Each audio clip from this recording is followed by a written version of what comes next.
안녕하세요. 최영훈입니다. 제가 즐겨 쓰는 말들을 모아보았습니다. 누구나 공감할 수 있는 세상 사는 이야기들과 과학 상식이나 AI 관련 이야기들을 모두 모아보려고 했었는데 분량이 너무 많아져서 두 개로 나누려고 합니다. 전자책을 만들어서 나머지 이야기들을 포함시키려고 합니다. 요즘 세대와 과거 세대, 사람은 다르지 않습니다. 다만 살아가는 세상이 달라졌을 뿐입니다. 요즘 것들은 버릇이 없다. 예전이나 지금이나 늘 듣는 이야기입니다. 동네에서 뵐 수 있는 이웃집 아저씨께는 옛날 방식으로 공손하게 대하면 되지만 직장에서는 어떤가요? 나이도 더 먹고 경험도 더 많은 관리자가 선배가 더 노력해야 하지 않나요? 신입사원 때 이 말했다가 맞아 죽을 뻔했습니다. 하고 싶은 일에는 방법이 보이고 하기 싫은 일에는 핑계가 보인다. 누군가에게 이 말을 하면 굉장히 기분 나빠합니다. 핑계 대지 말라는 소리로 들리는 모양입니다. 좋아하는 말이긴 하지만 조심해서 써야 할 것 같네요. 앞으로는 제 자신에게만 쓰려고 합니다. 어린아이들은 잘 모르겠지만 어른들은 알지요. 편한 것과 재미있는 건 양립하기 어렵다는 걸. 둘 중 하나는 포기해야 하죠. 모두들 어릴 적 고향에서 먹던 음식을 그리워합니다. 요즘은 전국이 비슷해져서 서울에도 돼지국밥을 파는 집이 많습니다. 보통은 순댓국밥 파는 집에서 돼지국밥도 팔더군요. 그 집에서 서울 사람은 순댓국밥을, 부산 사람은 돼지국밥을 먹더군요. 사실 들어가는 재료도 비슷하고 국물도 같습니다. 부산 사람과 서울 사람, 입맛이 다르고 체질도 다를까요? 그냥 선입견이 다른 건 아닐까요?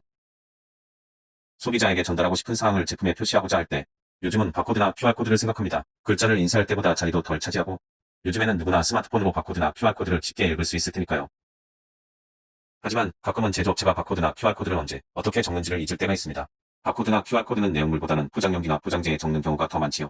그리고 포장용기나 포장재는 내용물보다 미리 만드는 경우가 많고요. 그러다 보니 제조일자나 로트번호 등 매일매일 바뀌는 정보는 따로 적는 게 일반적입니다. 그러니까 매일 바뀌는 정보를 바코드나 QR코드에 넣으라고 하는 소리는 바코드나 QR코드를 매일 인쇄하라는 말과 같습니다. 보고서. 쓰는 게 어려울까요? 보는 게 어려울까요? 쓰는 법만 많은 걸로 봐서는 쓰는 게 어렵긴 하겠지요. 주로 누구나 이해할 수 있도록 쉽게 쓰라고 가르칩니다. 그렇다면 보는 건 누구나 할 수 있다는 얘기인가요? 사실은 보는 사람보다는 쓰는 사람이 많기 때문이지요. 그러다 보니 잘 쓰는 교육에 인기가 많고 기왕이면 남보다 잘 쓰고 싶은 사람도 많은 거겠지요. 하지만 보고서 보는 능력으로 관리자를 평가하지 않는 이유는 보고서 보는 능력이 중요하지 않아서가 아니라 그 자리에 있는 사람이라면 누구나 그 정도의 능력은 갖췄다고 보기 때문이 아닐까요?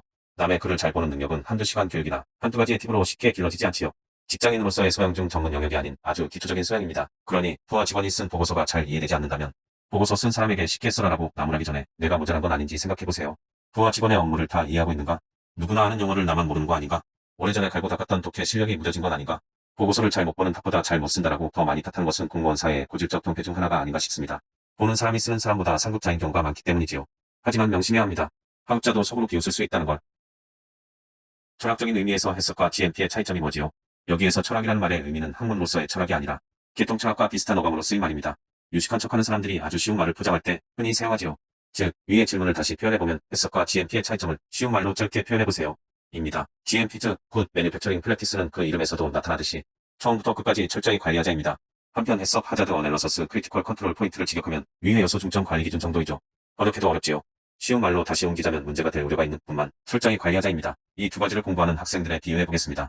우선 위의 요소 분석은 노트 필기, 기출문제 등을 분석해서 예상 문제를 뽑는 것에 비유할 수 있습니다. 그러면 CCP 관리는 예상 문제를 딱딱 외우는 것에 해당되겠지요. 반면에 GMP는 어떤가요? 모든 것을 빈틈없이 외우고 공부한다. 이지요. 수재들에게는 모든 것을 철저히 공부하는 게 가능하기도 합니다. 하지만 보통의 학생들에게는 쉽지 않은 목표입니다. 이런 목표를 세웠다가는 중간에 포기하기 일쑤이지요. 반면에 예상 문제를 잘 뽑아서 외우는 건 어떤가요? 요령만 잘 터득한다면 수재가 아니더라도 꽤 괜찮은 성적을 받을 수 있지 않을까요? 저는 해썹이 소비자가 아니라 업체를 위한 시스템이라고 생각합니다. 금속성 이물을 예로 들어볼까요? 금속 검출기에 검출 한계가 2파이든 4파이든 정부는 그걸 인정해줍니다. 그보다 작은 이물은 어떤가요? 먹어도 된다는 뜻인가요? 아니지요. 소비자가 발견하여 클레임을 제기할 가능성이 낮기 때문이지요.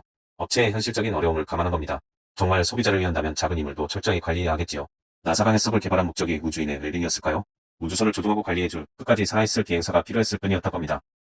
빅데이터나 AI를 제대로 공부하고 싶어서 뒤늦은 나이지만 AI 관련 박사 과정을 받고 있습니다. 현재는 아직 수료 상태이지만 학위 받는 그날까지 그리고 그 이후에도 열심히 공부할 겁니다. 많은 응원과 격려 부탁드립니다.